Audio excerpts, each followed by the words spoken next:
Bueno, las entrevistas a los escritores, sobre todo las entrevistas canónicas, marmóreas y broncíneas del Paris Review, yo estoy completamente seguro que son un subgénero de la ficción. No por mala intención de parte de los escritores, sino que hablo a partir de mi experiencia, pero presupongo que debe ser bastante común. Los escritores nunca piensan clínica, sistemática y metódicamente acerca de lo que hacen, ¿no? Por ejemplo, a mí incluso no me interesa saber demasiado acerca de cómo hago lo que hago. Porque me parece que parte de la magia, incluso parte de conservar una cierta actitud y personalidad lectora mientras escribo, tiene que ver con a ver qué va a pasar ahora, ¿no? Hay escritores que dicen que no se sientan a escribir hasta que tienen hasta la última coma en claro. Yo no puedo entenderlo, ¿no? Y también hay escritores barra lectores o lectores barra escritores que la actitud frente a un libro puede ser de dos maneras, ¿no? Yo siempre la ejemplifico del mismo modo y que tiene que ver como cuando uno va a ver un mago, ¿no? Están los que quieren saber cómo fue que lo hizo y miran en la manga si hay un alambre y qué sé yo, y están los que se rinden a la ilusión y a la maravilla. Yo pertenezco a estos últimos, ¿no? A mí no me interesa saber cómo lo hicieron, si bien disfruto mucho leyendo de entrevistas de escritores. En lo personal y en ese dato puntual, hito, acontecimiento, es tal cual está en el libro. De hecho, en el libro está bastante atenuado. Pero sí muchos lectores del libro que no tienen un conocimiento tan íntimo de mi persona y que leyeron el libro me dijeron: el libro está genial, es muy divertido, pero hay algo que es completamente inverosímil.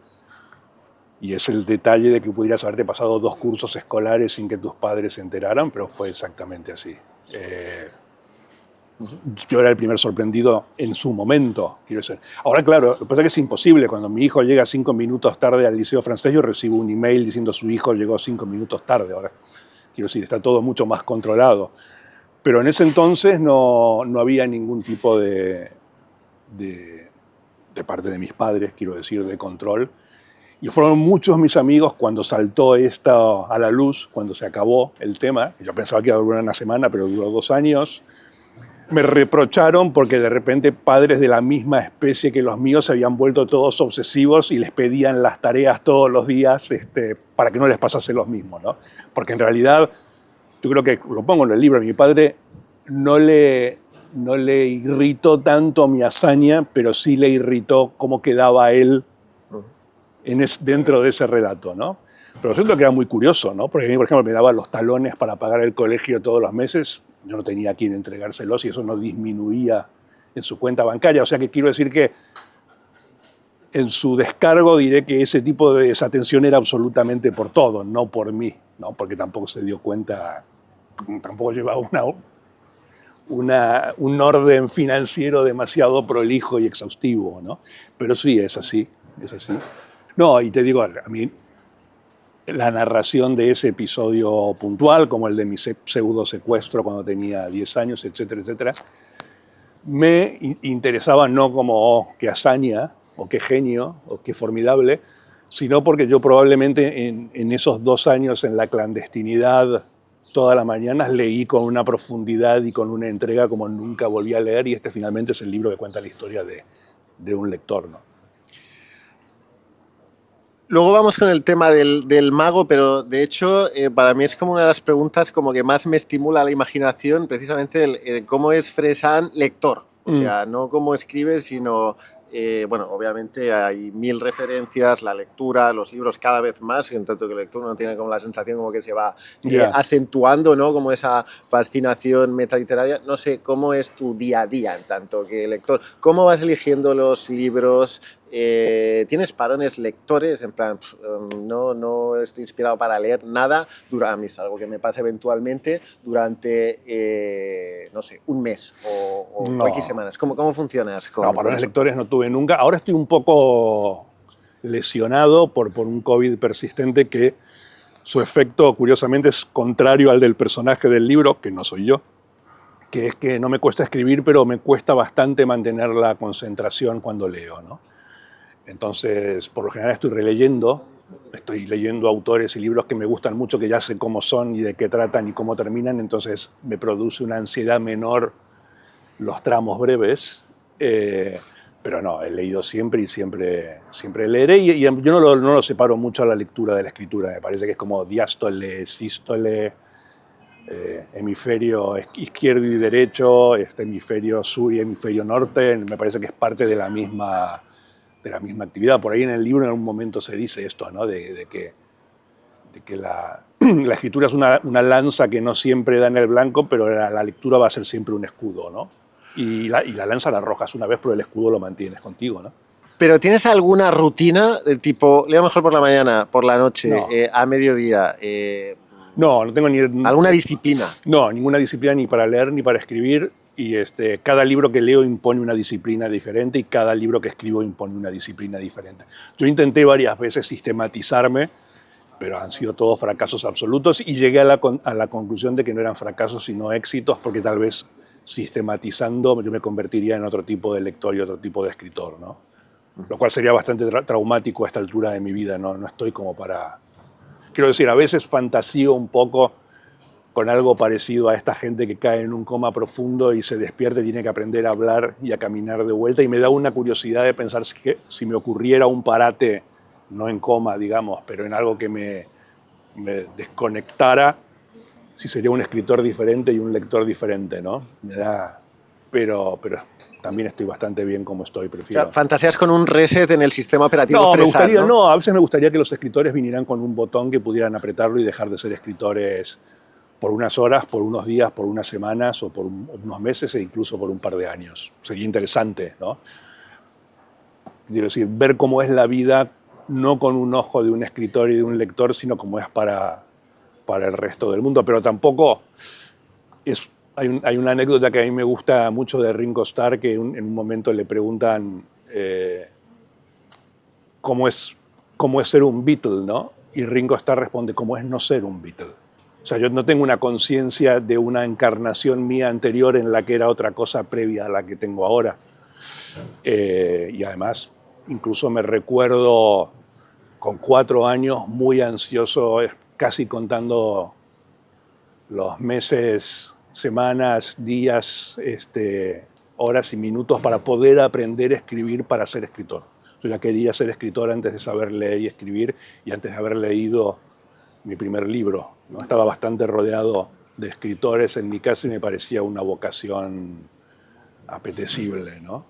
Lo cual siempre digo, en ese sentido yo me siento muy afortunado de no haber tenido nunca que renunciar a mi vocación primera y más infantil, ¿no? Quiero decir, nunca quise ser Superman, menos, bueno, Batman hubiera sido más atractivo, digamos, de tener que elegir entre esos dos, pero nunca quise jugar en la selección de fútbol, mucho menos ser presidente, o actor, entonces quiero decir, el haber podido cumplir mi fantasía primigenia, yo que no creo en Dios, sí agradezco algún tipo de instancia superior que me permitió hacer eso, ¿no? A propósito de esto, también algo que pensaba leyéndote con algunas entrevistas, y yo creo que también incluso como se puede relacionar con distintos momentos un poco de tu obra, que ahora comentamos, pero algo como que me preguntaba es lo siguiente, y ahora una pequeña justificación. Dicho a lo bruto, ¿cuánta calle se supone que tiene que tener un escritor? En el sentido de que un escritor parece que tiene como un pie en el texto y otro escuchando lo que está ocurriendo, ¿no? Con estas biografías casi un poco imaginarias de escritor decimonónico o anterior, ¿no? Como fue capitán de barco, luego, no sé, encontró una mina y luego fue buzo, ¿no? ¿No?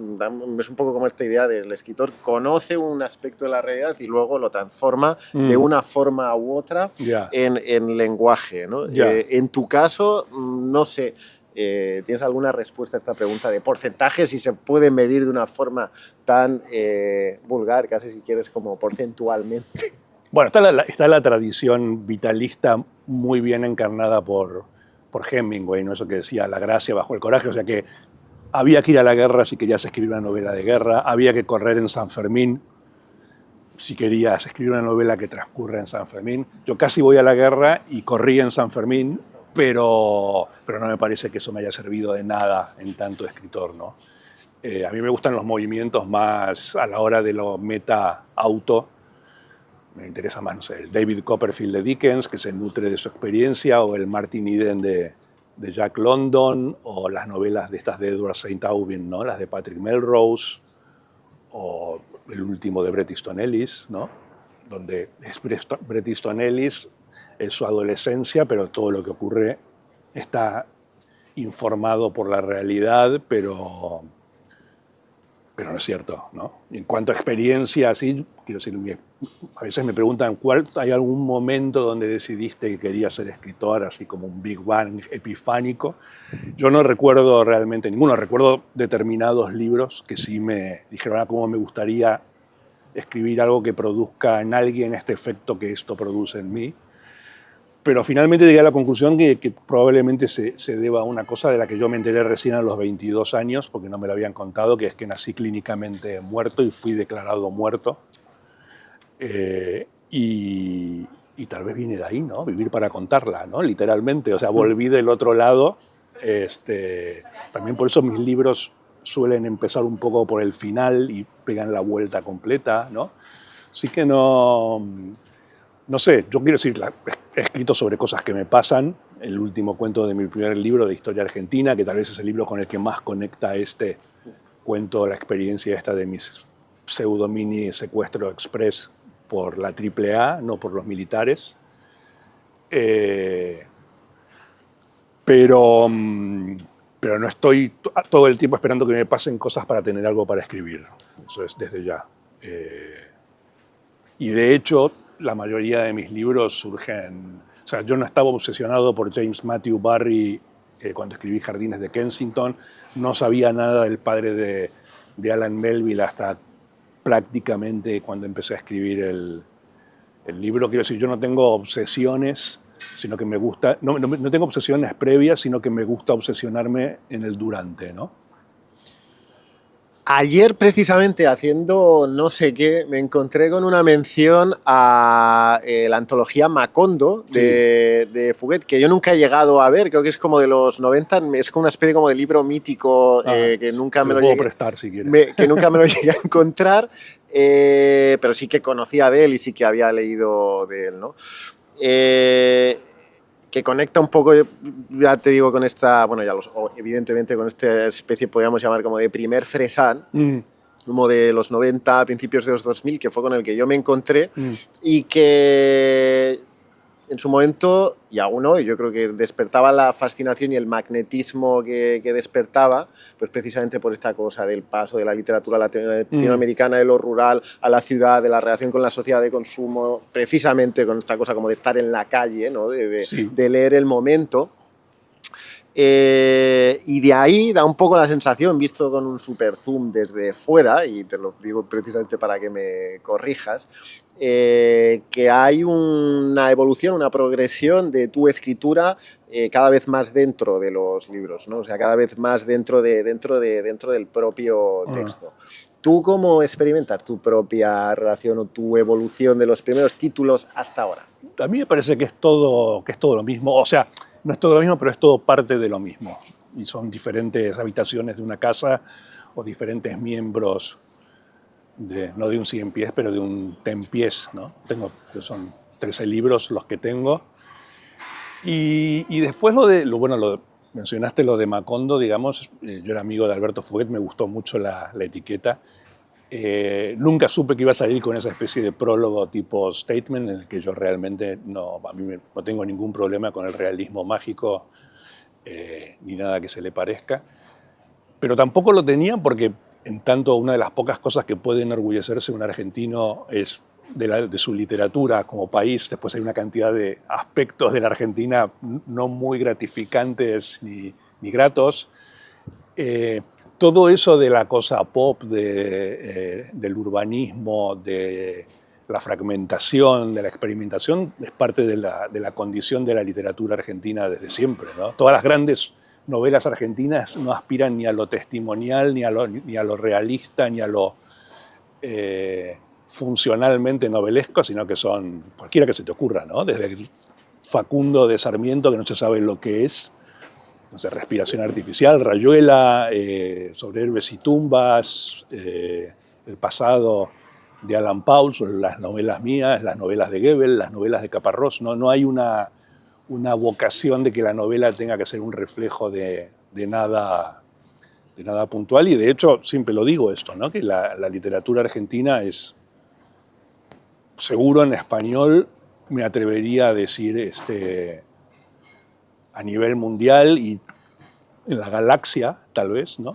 Es la única literatura en la cual todos sus escritores canónicos y majestuosos y estatuarios frecuentaron la literatura fantástica o el cuento extraño, ¿no? Lo cual inmediatamente te ha quitado todo pudor por el tema del género, lo mismo con el policial, ¿no?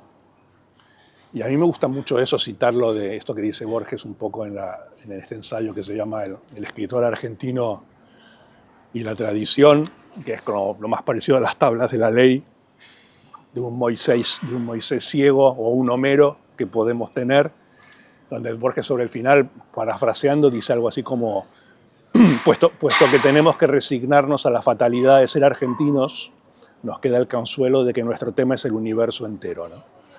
Y yo estoy muy de acuerdo con eso, y me gusta escribir teniendo esa especie de cláusula salvadora que no me obliga a ni los desaparecidos, ni a Perón, ni a Maradona, ni a...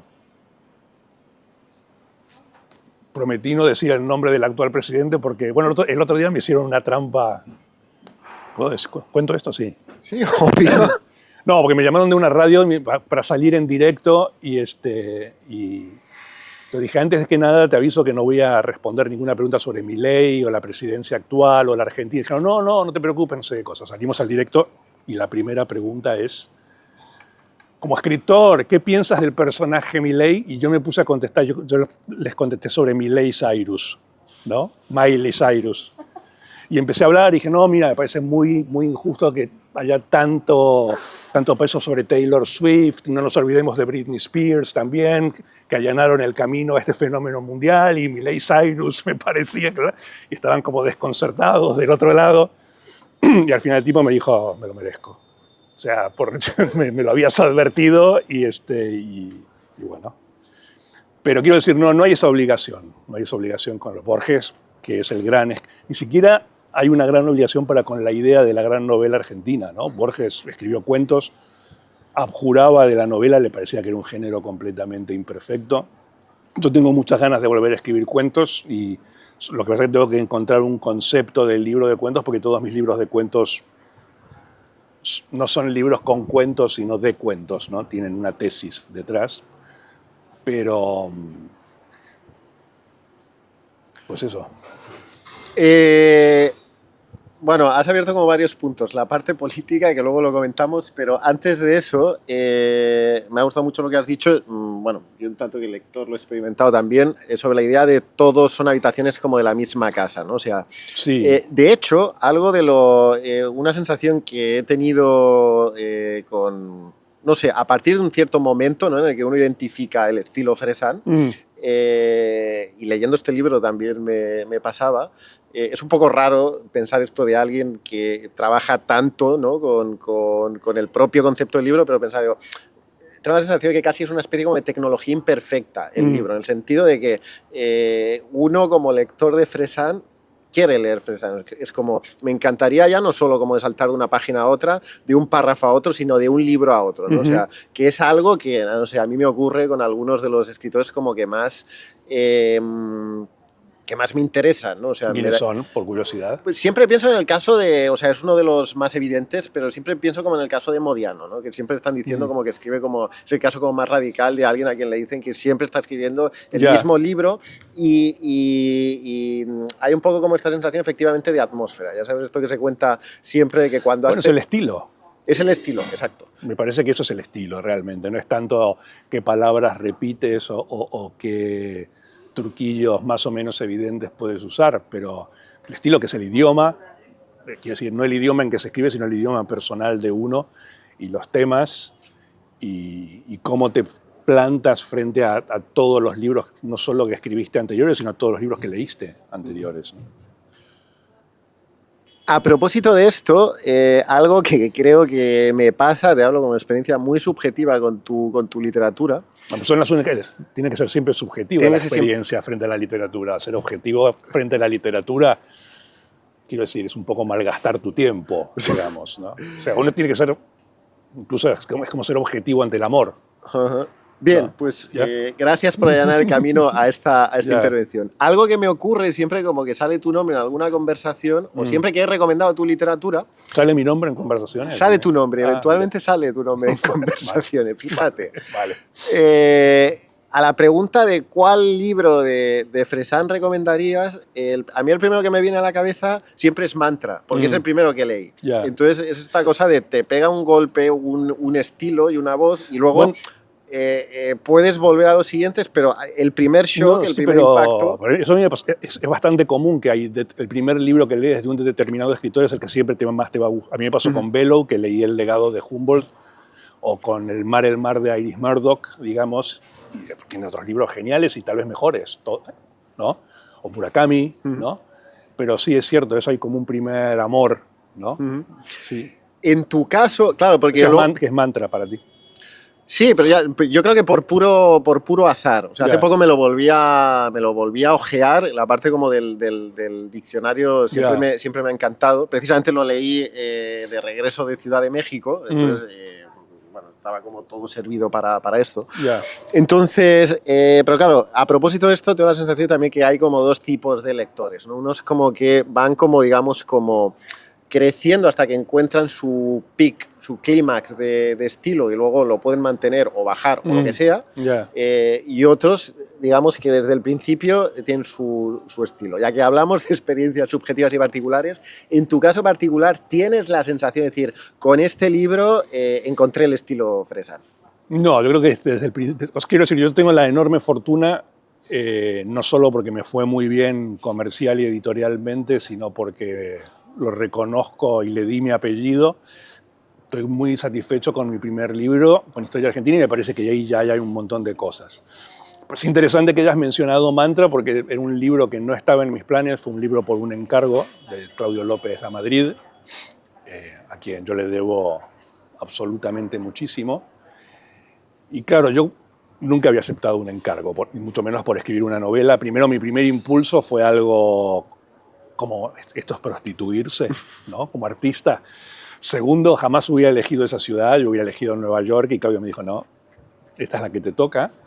Entonces, claro, yo le estoy muy agradecido a Claudio en el sentido y a ese libro, porque, quiero decir, hay dos maneras de asumir un encargo, ¿no? Uno es decir, es un encargo, entonces no pongo gran cosa, me lo quito de encima, cobro y me voy cabalgando hacia el horizonte. Y la otra manera, que es lo que yo hice, y que es un libro que sí influenció enormemente o irradió mucho sobre todo lo que vino después, dije, como es un encargo, me voy a permitir hacer cualquier cosa y todo lo que no me hubiera animado probablemente en un libro mío más meditado y más personal. Y es cierto que en Mantra yo puse en marcha una cantidad de engranajes y de poleas y de compuertas que no estaban allí, que están en todos mis libros a partir de entonces, ¿no? En relación a lo que decías, esto de los autores que escriben siempre, bueno, los libros no son diferentes o algo por el estilo. A mí me gusta mucho una frase de Nabokov, que es uno de mis autores más admirados y más releídos, en una entrevista donde a él le reprochan justamente, pero tú siempre escribes el mismo libro y bla, bla, bla, bla, bla. Y Nabokov dice, a mí me intrigan muchísimo estos escritores que escriben siempre un libro diferente al anterior y que van cambiando constantemente, pero dice, claro, pero yo no puedo hacerlo porque desde mi primer libro tuve perfectamente claro para lo que era genial. Yo no diría que no pondría el adjetivo genial, pero pondría para lo que sé hacer y lo que soy bueno, ¿no? ¿Qué adjetivo pondrías? ¿Asombroso, fantástico? No, fresaniano podría poner. Fresaniano. Que decir, es un adjetivo que vale tanto para lo positivo como para lo negativo, ¿no? Sin embargo, que creo que es una cosa como muy de escritor, también fantaseas con lo que decías antes, con ojalá pudiera hacerme un reset, ¿no? Vivir como la experiencia fresaniana desde otra... O escribir una novela decimonónica con un final de capítulo con alguien aferrado al borde de un acantilado y que el siguiente capítulo sea alguien que viene, lo rescata y lo sube. Pero ese tipo de libro está para ser leído por mí, no para ser escrito, evidentemente. No creo que lo haga nunca. No creo que pueda hacerlo nunca.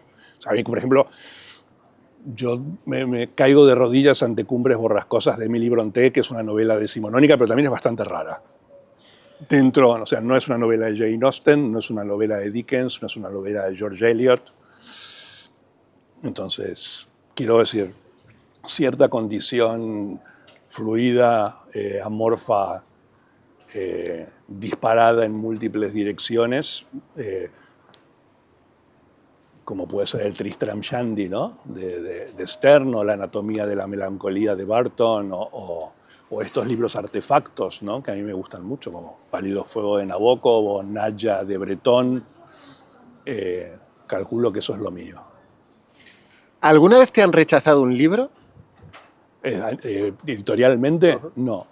No, pero me parece que siempre tuve muy buenas relaciones con mis editores y además me parece que mis editores saben con quién se meten y dónde se meten conmigo. Incluso no hay preocupación por extensiones o por incluso ciertas conductas mías muy reprobables, como hasta último momento estar llevando inserts para ser incorporados al ultimísimo PDF. De hecho, este libro ya tiene 5 páginas más que no llegaron, páginas de fragmentos, no páginas correlativas, que no llegaron a entrar y que tal vez en el bolsillo. Bueno, por ejemplo, las traducciones al francés y al inglés de la parte recordada tienen 80 páginas más que el español, ¿no? ¿Corriges mucho? Yo tengo la sensación de que no sé por qué respondo, pero te lo quería compartir también. Tengo la sensación de que cuando pones como el modo play, la cinta corre. Bueno, es que la corrección cambió mucho a partir del WordPerfect, ¿no? Antes había una idea de pasé en limpio esto. Yo mi primer libro lo escribí todavía con máquina de escribir mecánica y sí recuerdo. Pero ahora corriges todo el tiempo y no corriges ninguna vez, ¿no? Es como una especie de un poco adictivo, ¿no? Lo cual es un poco raro y yo creo que sí que efectivamente ha cambiado. Por un lado te da una enorme libertad con el copy, cut and paste, digamos, pero también, o sea, a mí me pasa una cosa muy curiosa que yo cojo cualquiera de mis libros escritos con WordPerfect, los abro al azar y siempre se me ocurre algo o algo que cambiaría. En cambio, cojo Historia Argentina, que es el primero escrito de escribir en máquina de escribir mecánica, y está como en mármol. No puedo tocar nada allí. Sí, pero me refería a algo más de tipo, ¿sabes? Estás escribiendo un libro y dices, me equivoqué 50 páginas, ¿no? Es aquello de, estás manejando, tienes que volver atrás y me equivoqué de salida, ¿no? El camino estaba por otro lado. No, pero eso es lo mismo que estar en la guerra de trincheras y decir, ups, tendría que haber ido por este lado y me vuelvo a la trinchera y vuelvo a salir. No, eso ya no. A mí me gusta mucho esta analogía que la cuenta Joseph Heller en Catch-22 de cuando los bombarderos norteamericanos salían a bombardear en Europa, tenían que tener muchísimo cuidado con calcular el combustible suficiente para volver. Podían llegar hasta cierto punto, ¿no? Y Heller contaba que de repente había personas que no calculaban bien y ya no tenían para volver y seguían de largo, y alguno aparecía en Suiza al final de la guerra, por ejemplo, ¿no? Porque ya no sabían que no podían volver, que iban a caer en territorio enemigo. Entonces, sigamos hacia adelante y vemos, y es un poco eso para mí la escritura. No tengo una conciencia, o sea, no hay un lugar a donde volver, pero sí hay un sitio al que llegar, donde probablemente nunca se llega del todo, y esa es la gracia, porque si llegases del todo, ¿para qué? Pero no hay mucha conciencia, ¿no? Y escribo rápido. O sea, a la hora de la parrafada, escribo rápido, y a veces incluso siempre me prometo, escribo una oración y tengo que volver a leerla, y no vuelvo a leerla en el momento. O sea, luego, de hecho, hasta que no llegan las pruebas en formato libro con el PDF, como yo no hago la corrección monstruosa, no la hago hasta que no está la página, porque hay un momento que en la pantalla ya no lees, y yo nunca imprimo mis libros en papel durante el durante, ¿no? Uno de los recursos o de los rasgos de estilo, mejor dicho, como más fresanianos que siempre se mencionan y que tanto que el lector uno disfruta más son tanto las repeticiones como las inflexiones sobre la misma idea, como las precisiones sobre la misma idea, como las metáforas dentro de las metáforas, ¿no? Lo he pensado esta mañana, de camino a esta conversación, digo, no lo había visibilizado así hasta ahora, pero tengo la sensación de que cuando te leo, te imagino a ti, ¿no?, al narrador de tus libros, como cayendo, digamos, de una especie de inception, ¿no? Metáforas dentro de metáforas dentro de metáforas. Es como el muñequito este de peligro caída, pero no es una caída violenta, sino que siempre cae bien, siempre cae... Me alegro. Siempre cae en una colchoneta, ¿no? O sea, disfrutas de ver como esa caída dentro de metáforas, dentro de metáforas. ¿Tú cuál es la imagen que te viene a ti a la cabeza sobre tu propia escritura? Bueno, yo esto de las repeticiones y de empezar las frases, hasta hace muy poco tiempo me descubrí que se llama anáfora y que existía como recurso literario. Yo jamás había pensado que eso estaba sistematizado como tal. Lo he visto en otros libros, ¿no? No inventé nada. Y tal vez tenga que ver un poco más con la influencia, que para mí es una gran influencia, que es de los cantautores, ¿no? Con la estructura más de canciones y repeticiones y estribillo y el puente, que tal vez haya algo de A Day in the Life de los Beatles ahí, o de Pink Floyd, o algo por el estilo, o de Dylan, esa especie de fraseo y frase serpenteante, ¿no? Pero tampoco tengo una visión muy clínica y muy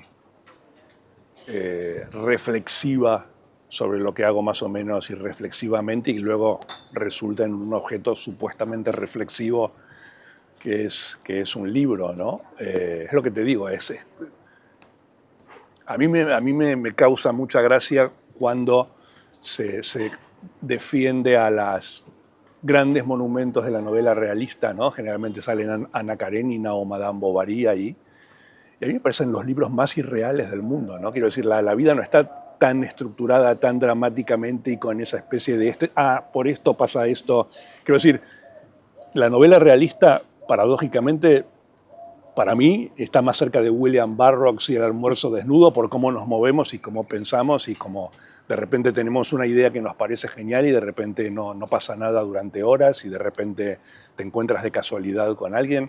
Eso está más cerca del realismo. Entonces también quiero decir, yo también, creo que te debe pasar también a ti, ¿no? Finalmente los libros, más allá de lo que traten o cuál sea la trama del libro o cuánto de realidad tengan o no, son una especie de ecografía o rayos X del modo en que uno piensa. Me parece que no, esa es la verdad. Y los estilos más extremos y radicales, y los que a mí más me interesan, entre los escritores que más admiro, son libros que transcurren adentro de cabezas, ¿no? Nabokov, Banville, incluso Cheever, Vonnegut, ¿no? Son escritores con un estilo muy marcado, muy personal, pero creo que es un estilo que deviene única y exclusivamente del modo marcado y personal en cómo pensaban en su vida diaria, ¿no? Cuando lees los cuentos de Cheever o las novelas de Cheever y luego lees los diarios de Cheever, te das cuenta. Quiero decir, el backstage finalmente es el escenario principal, ¿no? A propósito hemos hablado de la trayectoria como autor, o sea, de las posibles distintas etapas, pero de la misma etapa, y te quería hacer como la misma pregunta precisamente en cuanto a la lectura. ¿Cómo han sido las etapas? Si es que las ha habido de Fresán en tanto que lector. Seguramente sí, pero no sé tampoco si quiero ser tan consciente, ¿no? A veces en un libro mío, no sé si en lo repito, pero no sé si en la parte recordada o algo, yo decía que sería genial que los escritores pudieran tener el espacio, el tiempo y los medios para ordenar sus bibliotecas desde el libro 1 hasta el último por el orden en que fueron leyendo los libros. Entonces ahí verías cómo de un autor saltas a otro o vuelves y eso acabaría configurando realmente un ADN muchísimo más preciso que los propios libros del escritor o cualquier cosa que te pudiera decir un escritor en una entrevista, ¿no? Pero sí hay libros que a mí me marcaron, ¿no? Drácula, de Bram Stoker, que fue el primer libro que leí en versión completa saliendo de los clásicos abridged o para niños. Matadero 5, Cumbres Borrascosas, En busca del tiempo perdido a los 35 años, o sea que es una experiencia, La invención de Morel de Bioy Casares.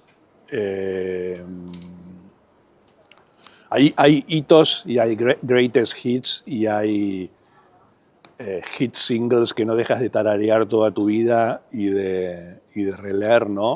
Seguramente estoy siendo injusto y me Pálido Fuego de Nabokov. Seguramente me estoy olvidando de alguno, ¿no? Pero te estaba por decir otra cosa que se me fue ahora. Bueno. Voy a hacer una pregunta que igual suena, bueno, creo que hay como una cierta confianza y va a sonar como un poco a bocajarro, pero creo que todas... No. Bueno, no me extrañaría en función de la pregunta que se viene, pero no, es broma. Vale. Creo que todas las referencias que has dado precipitan la siguiente pregunta. 2 puntos. Sí. ¿Te interesa la literatura del siglo XXI? Sí, no. Porque no tengo percepción de que haya literatura del siglo XIX. Bueno, pero todos los ejemplos que has dado es del 20 para atrás. Ah, bueno, si quieres que te dé libros del siglo XXI que me parecen interesantes, no sé, entrevistas con nombres, no me acuerdo cómo se llama en español, la del David Foster Wallace, Oblivion de David Foster Wallace, muchísimos de John Banville, ¿no? Que para mí los infinitos y las singularidades, que son un díptico, conforman muchos libros de Vila Matas, que a mí es un escritor que me marcó muchísimo, ¿no? Libros de amigos, en tanto que, o sea, yo me hice escritor, o sea, de poder ponerlo en un formulario porque tenía un libro editado en el año 91, o sea que buena parte de mi vida, llevo más libros y más tiempo de escritor en el extranjero que en el lugar donde nací. De pronto he dudado sobre o sea, doy por hecho que tú lo sabes, pero de pronto he dudado si los libros de Wallace son siglo XX o XXI.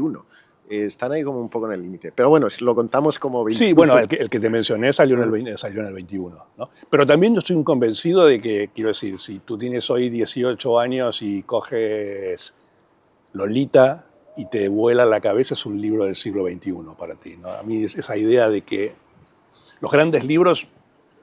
Piglia dice una cosa bastante interesante en cuanto a la idea de las vanguardias, que dice que todo gran movimiento artístico se puede volver recién vanguardista cuando surge algo nuevo, ¿no? Entonces Piglia dice la pintura se permite volverse vanguardista cuando surge la fotografía y ya no hay la obligación del retrato o del paisaje fidedigno, ¿no?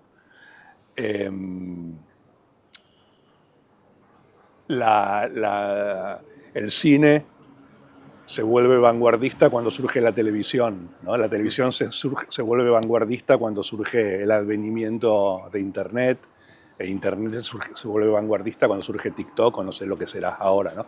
Y la literatura, sin embargo, va por encima de todo eso y puede tener momentos y destellos vanguardistas fuera del tiempo y del espacio, ¿no? No tiene por qué decir, esto ya se hizo, esto no se hizo. Se está retroalimentando constantemente, si bien hay grandes monumentos, ¿no? El Kafka, Proust, Joyce, lo que quieras, siempre se puede volver. Y en cuanto a esto, a lo que me preguntabas de la formación de escritor, yo ahí lo cuento en el libro, ¿no? Que me parece que es una cosa muy curiosa el momento en que vivimos a la hora de cómo te formas y te deformas inicialmente como escritor a partir de lecturas, y que es algo que a mí sí me preocupa. Es que, por ejemplo, los libros que yo leí en mi infancia y en mi juventud, con los que me formé, básicamente eran los mismos libros que había leído mi abuelo y los mismos autores. Y de un tiempo a esta parte, con el cambio de siglo, probablemente todo lo que es la literatura infantil y young adult se reinventa sobre sí misma. No sé cuántos chicos de 6 años leen hoy La Isla del Tesoro y leen Harry Potter, que me parece que los grandes clásicos que no eran infantiles, pero que ocupaban ese lugar juvenil como trampolín para que tú te lanzaras mar adentro, ahora está ocupado por libros de diseño para esa determinada edad y que están retroalimentando entre ellos y no sé si te permiten salir de esa órbita centrífuga hacia los libros que saltabas leyendo libros teóricamente juveniles, como después leías El Gran Gatsby o leías En el Camino de Kerouac. No sé si sigue produciendo eso. Por lo tanto, tengo una cierta curiosidad / inquietud en cuanto a qué tipo de escritores va a generar ese programa tan acotado y diseñado casi, ya no ni siquiera editorialmente, ¿no? Para los futuros escritores de ahora, ¿no? Me sorprende mucho lo que has dicho bueno, vuelvo un poco como al inicio de la conversación, que decías, con la magia puedes hacer dos cosas, ¿no? O sea, sorprenderte o tratar de explicar el truco. Va a ser igual como una pregunta como muy solipsista en la conversación que estamos, pero ya hemos hablado como de escribir, de la lectura y ahora de la crítica. Tú has ejercido durante muchos años trabajo crítico. Sí, pero no es crítica. Entonces, claro, esa es la pregunta. ¿Cómo te imaginas? O sea, ¿qué es para ti la crítica? ¿Es un trabajo más técnico, más teórico? ¿Tiene que ver con compartir un entusiasmo? No, bueno, ¿Qué tiene que ver? Lo que yo hago es completamente evangélico. Es predicar la buena nueva y además generalmente escribo sobre libros que me gustan positivamente y sobre autores que me entusiasman. Si algún autor que me entusiasma muchísimo en algún momento escribe un libro que me parece malo, me siento un poco obligado a decirlo, pero no. Yo creo que además el crítico, como tal y como corresponde, tiene que ser un crítico puro. Me parece que no se puede ser crítico y escritor. Del mismo modo que para mí me intrigan mucho los escritores que dan talleres para enseñar a escribir, porque quiero decir, como mucho puedes enseñar a escribir como tú escribes o como tú entiendes lo que es escribir, y me parece que es un poco extraño eso, ¿no? Que haya escritores con el superpoder de, al momento en que descienden entre los mortales, poder percibir y aconsejar, pero me parece bien que lo hagan, ¿eh? No, yo lo digo desde mi propia experiencia y mi poco espíritu y capacidad didáctica. No estoy criticando, tal vez me considero inferior en ese sentido, ¿no?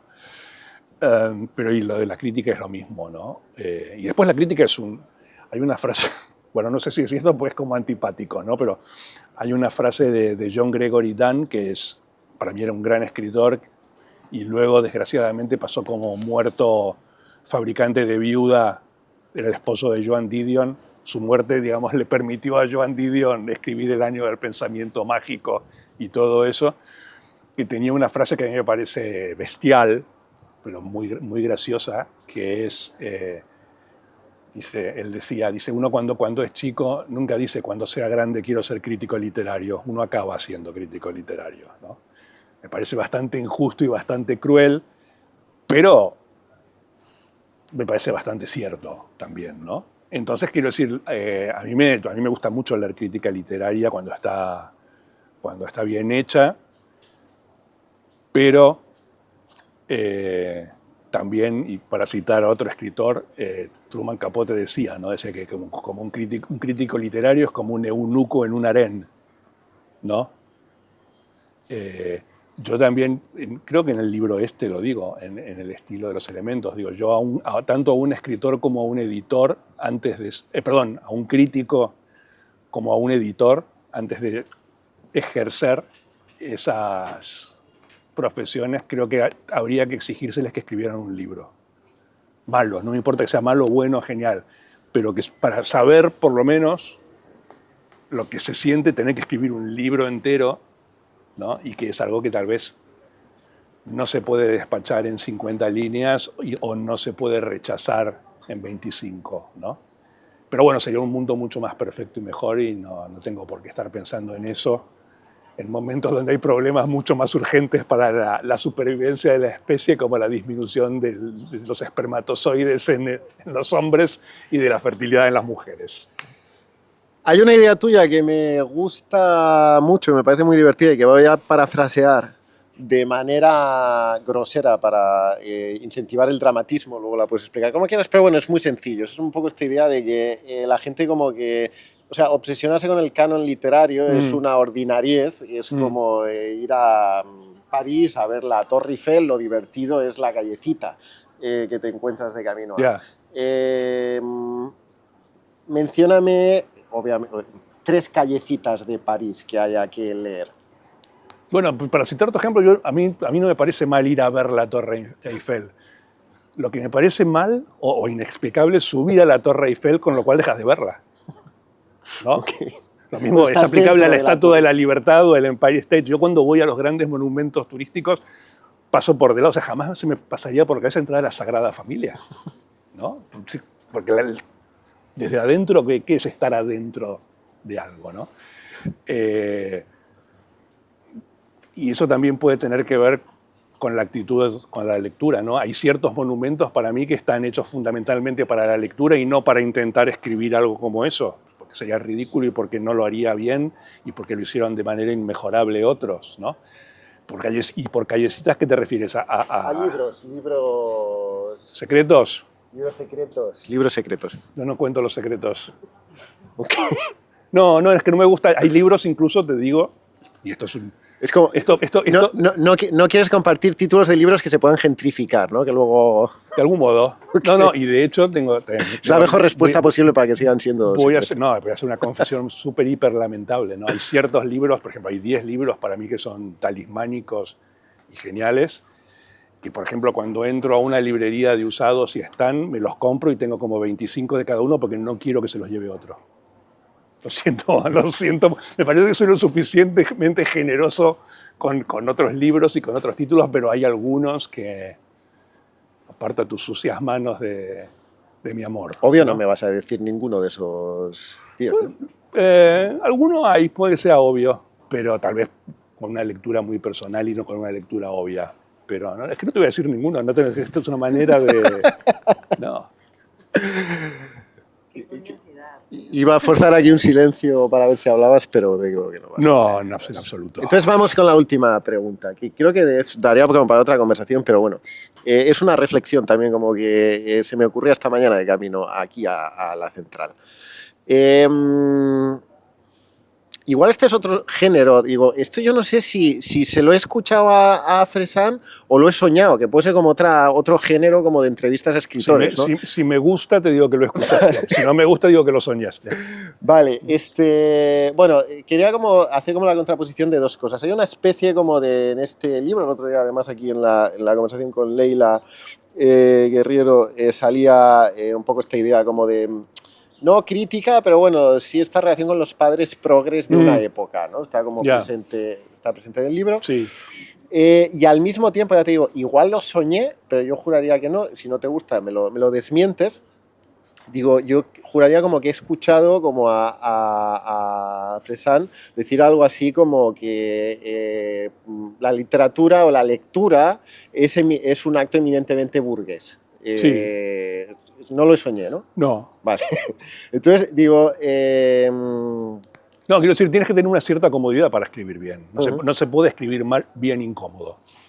O pensando en cosas que te faltan o, desgraciadamente, uno cada vez piensa más en esas cosas porque, quiero decir, el modus vivendi al que podía acceder uno mediante la escritura se está deteriorando cada vez más, ¿no? Pero sí, eso no tengo ningún duda. Y lo de los padres progres... No, perdón, por terminar, o sea, bueno, sí, está todo encadenado, pero digo, me hace gracia, ¿no? Decir un poco como esta perspectiva razonablemente crítica con esta idea, con esta sociología progre burguesa, al mismo tiempo, simultáneamente al acto de reivindicar, digamos, el acto burgués de la escritura y de la lectura. Y ahí la pregunta ¿cómo se posiciona políticamente respecto a literaria? No, es redacción abierta, dime lo que quieras después de... No, pero es que además yo creo que es una cuestión completamente obvia y sincera. Quiero decir, Bob Dylan es un burgués y Manu Chao es un burgués. que las canciones de Manu Chao, a diferencia de las de Bob Dylan, aspiren a una cierta terrenalidad paupérrima, lírico, clandestina, con esa voz un poco gimiente. La de Bob Dylan es gimiente en otro sentido. Es una decisión estética de cada uno, ¿no? Pero yo creo que no hay artista que no aspire a una cierta... Si acabásemos la conversación aquí, acabaría por todo lo alto, porque precisamente uno de los grandes temas de la crítica y de la escritura en los últimos años es precisamente el tema de clase, ¿no? Y esta reivindicación... Sí, pero quiero decir, primero, para leer y para escribir hay que saber leer y escribir. Eso ya te coloca en tener una educación media, etcétera, etcétera. Y luego para poder comprar libros tienes que tener un cierto nivel, y para poder instrumentalizar eso tienes que, no sé, quiero decir, es cuanto mejor, más cómodo estés, mejor vas a escribir, yo creo. A mí la idea de que la comodidad disminuye el arte y que si Van Gogh no se hubiera cortado la oreja pintaría peor, no estoy de acuerdo con eso. Sin embargo, es la única expresión artística probablemente al alcance de todo el mundo. Es decir, tienes bibliotecas y no es comprarte un equipo de cine. No, es muy económica y no requiere de un entrenamiento o de una educación extra, como la pintura, la escultura, la música, todo lo que se te ocurra, ¿no? Y lo de los padres me interesa eso que mencionaste. A mí me gusta decir que no es un libro en contra de los padres, sino a favor de los hijos, incluso a favor de los hijos que fueron mis padres, ¿no? Hay una especie de mirada no condenatoria, pero sí irónica, graciosilla sobre esa generación, pero es una generación a la cual yo también le tengo un inmenso... quiero decir, la padecí, pero también la compadezco, en el sentido de que rompieron por completo con la generación de sus padres / mis abuelos, incluso rompieron con una cantidad de cosas que estaban muy bien y que yo tengo para con mi hijo, ¿no? Una comida caliente todas las noches y cosas por el estilo, ¿no? O que vayan al colegio bien equipados. Pero también tuvieron que soportar una losa tremenda y una especie de demanda y mandamiento bestial, que tenían que cambiar el mundo y alcanzar la utopía y resetear todo y alcanzar y llegar a una especie de nirvana lírico, ideológico, lisérgico, que como todos bien sabemos no se alcanzó, ¿no? Entonces eso debe haber sido muy duro también, ¿no? Fueron padres jóvenes también, por lo generalmente, ¿no? El libro se repite mucho. Y es una cosa, yo para escribir este libro hice un casting de contemporáneos, muchos de ellos devinieron escritores, no te voy a decir quiénes son, pero podrás suponerlo. Y una de las grandes sorpresas es que mis padres, que se creían muy transgresores y muy originales en relación a sus propios padres, eran exactamente iguales a todos los padres de mi generación. Y ya había dos constantes absolutas. Una, yo quiero ser tu mejor amigo, lo cual es una bestialidad, porque quiero decir, una de las pocas cosas que a un niño, es uno de los primeros derechos casi políticos y de elección que ejerce, es elegir quién va a ser su mejor amigo. Y la otra era la amenaza constante del suicidio, me voy a suicidar, como una cuestión completamente normal, ¿no? Gente deambulando por las calles y diciendo, qué ganas de suicidarme, ¿no? Eso es lo que quiero decir, jamás se lo dije a mi hijo ni se lo pienso decir, ¿no? Tampoco quiero ser su mejor amigo, ¿no? Y mi hijo también no quiere ser escritor, lo cual es un éxito de mi parte, en tanto no quiere ser artista. Se diseña las portadas de los libros míos como un favor. Mi padre era un diseñador gráfico muy conocido, diseñó muchísimas portadas de libros, o sea que tal vez ahí evidentemente hay un gen rebotando, ¿no? No llego a conocer a mi hijo porque murió antes, por lo que espero que mi hijo no sea la reencarnación de mi padre, o sea, otra que Kafka, ¿no? Perfecto, pues creo que acabamos con un final feliz la conversación. Muchas gracias. Sí, bueno, soy un escritor feliz también, eso me interesa dejarlo. Podría ser muchísimo más feliz como escritor también, pero no me puedo quejar.